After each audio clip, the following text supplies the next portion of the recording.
When I talked with my friend, Fijian Indian, and we talked of and watched a video on Zoroastrianism and its roots. I think it's Ashura Mazda, which, is an ancient personage. The assurance, majestic. I would interpret the name as, with my 21st century English.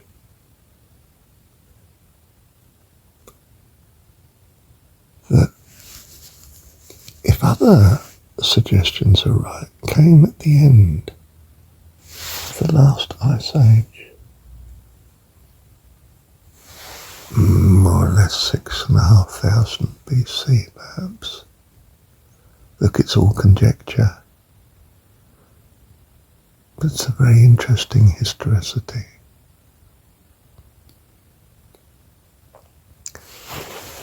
That he wasn't, his followers weren't really received in what we think of as ancient Persia, which was Mesopotamia, I guess. You know, the Tigris and Euphrates part of the world. Iran, is it now? Iraq, that sort of area.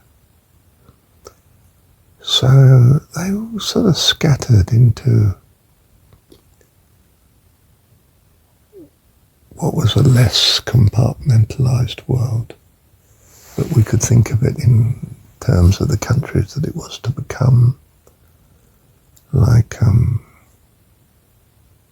don't know, Greece, and we're talking about, and into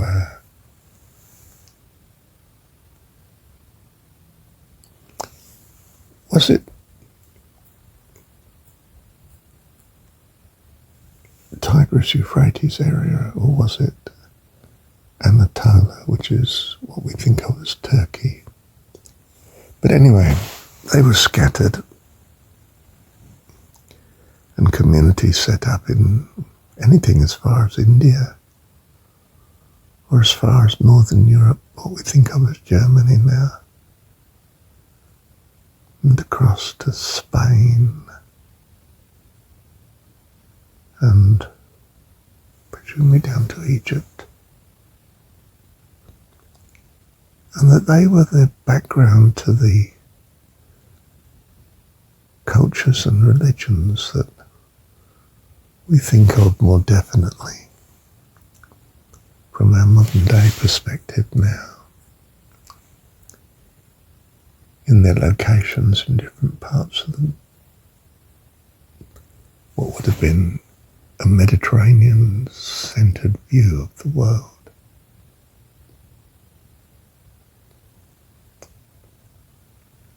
And that the teaching was Zoroastrianism. You know, there's a good God and a bad God, and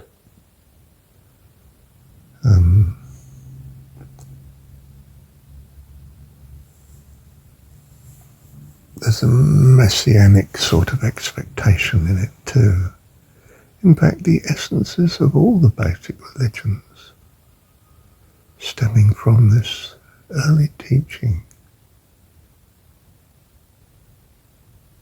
of something like 6,500 BC,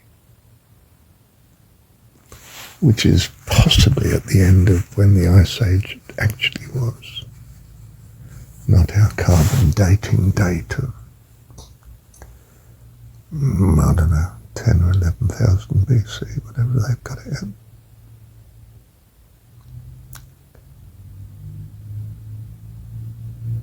We talked for hours. Well, we watched this long video. I'll see if I can get the name when it's daylight. It's not daylight yet. And I don't want to get up and find it. Yeah, I'll pause there, shall I? Thank you, Dan. One of the interesting points was that this was so long ago, and yet its effect didn't really take off until thousands of years later.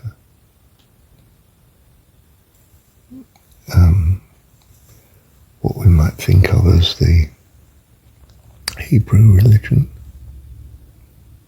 you know, Moses and Ten Commandments and so on. And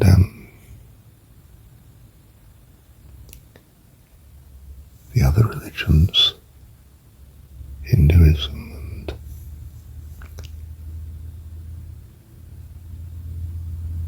Egypt, the Greek mystery cults from Egypt and so on, that they all stemmed from it, but were much, much more recent in the dates that we put these religions and significant episodes in the cultures of the countries that we think of as Mediterranean and Northern Europe and to the east.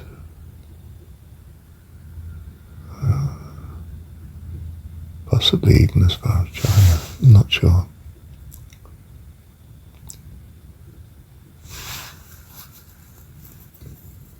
And why it took so long.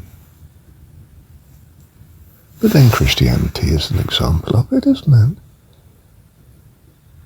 You don't really get much in the way of genuine Christianity until right into, well, its reaction to the Renaissance, I think. Last few hundred years.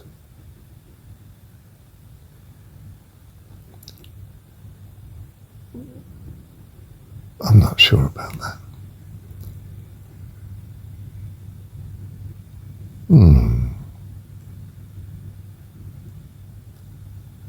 It's as if it's a smoking flax. It's sort of a fire that smoulders and then at some point bursts into flame. History of religions can be like that.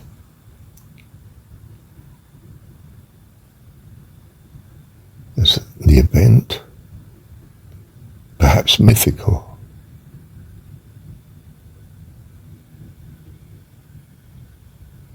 perhaps actually created in hindsight to justify the values that are now being considered by one or two incredibly significant people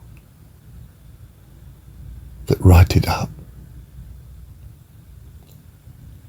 and produce a historicity that transforms their culture and the cultures to whom it comes. You see, religion works from the top downwards. Gosh, I didn't expect to say that. Think of it even.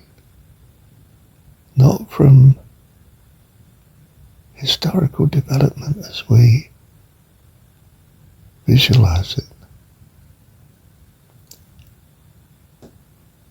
But I have an overwhelming value system now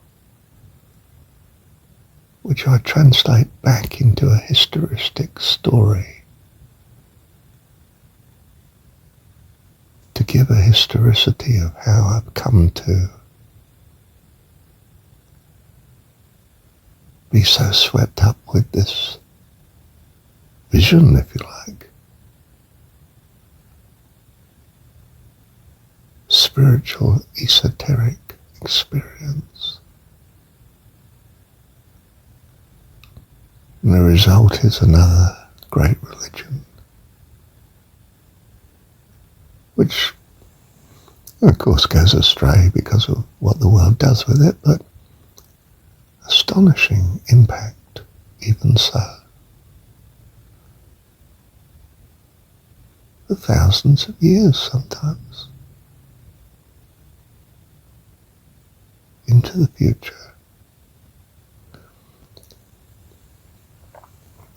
But it's not stemming from the roots of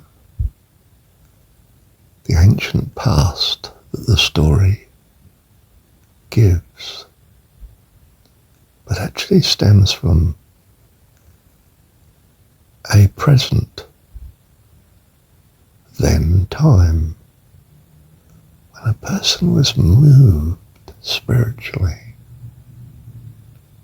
to write the story and change his future by so doing. Do you know this is what every story writer does? We treat as casually and cavalier fairy stories and fiction, but they are in fact life in the making.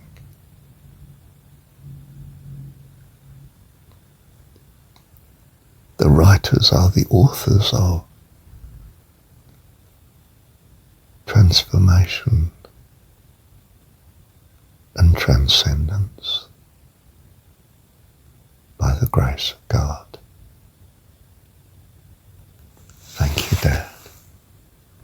I find that I, even in my tiny way, have done likewise.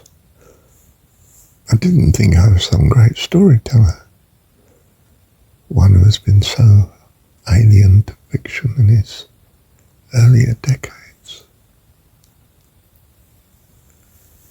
And yet, in effect, I've rewritten the Jesus story. If you like, more to my liking. It's as if I've gone back in history, changed the historicity, come back to the present day, indicated what I feel this means to me, and it's projected into the unfolding history of the future, which will be rehistorized by others and recycled accordingly.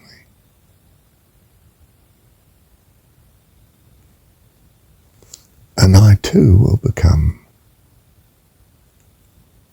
a character in that story.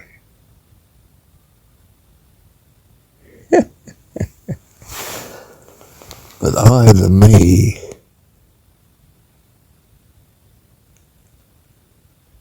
will still be in heaven with my God.